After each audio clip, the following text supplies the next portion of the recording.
আসসালামু আলাইকুম। দর্শক, এই মুহূর্তে দেখতেছেন আমরা ওই যে কলি ফার্মার মার্সিডিজ গাড়ি লইয়া এই যে রশিদপুর বাগান ট্যুর করতেছি। সাথে আছে আমার বাইক না দেখছেন, এটা ঘুমাইয়া যান মানে গাড়ি দিয়ে চলতে চলতে। আসসালামু আলাইকুম দর্শক, আমি খলিফার মা। দর্শক, আপনার কাছে এই মুহূর্তে আমি একটা বিচার দিতে চাই খলিফার বাপের নামে, বুঝছেন নি?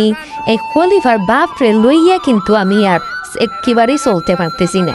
এই খলিফার বাপে যদি হয় লইয়া যাইব আমরা হাগরতলা পেনিয়া দেখায় চকির তলা। দর্শক, আপনারা জানেন আমাদের হবিগঞ্জে একটা বাউল ঘর বানাইছে। সেই বাউল ঘরের ভিতরে এই বাউলরা বৈশা নাচানাচি করে, গান গায়, ফুর্তি করে। তো ভাবলাম খলিফার বাপে লইয়া আমিও জ্ঞান হয় ওই বাউল ঘরের ভিতরে হামাইয়া ফোন উদাম ওইরা কথা নাচা দিমনে পড়ি মনের মতন।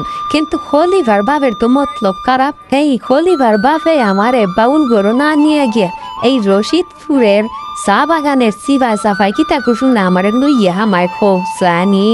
এই মানুষটার লইয়া আমি হই যাইতাম, তবে আর যাই হোক না কেন চা বাগান কিন্তু দেখতে আসলে অনেক। আপনাদেরকে একটু ফিক্স ক্যামেরা দিয়ে দেখাই নাহলে তো আপনারা বিশ্বাস করবেন না।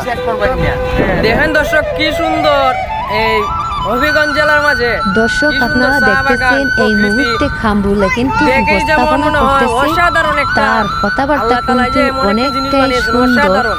আর তার দেখতেই যেন চাইতেও মন ভরে কিন্তু যায়। এই যে আমাদের রশিদপুর এই যে চা দেখতেছেন বাগান চতুর্দিকে এর আপনাদেরকে চাইতেও দেখাইতেছি, এই যে আরো চা বাগান অনেকটা এগুলা। বেশি সুন্দর। তো আপনারা কিন্তু সাপোর্ট করবেন।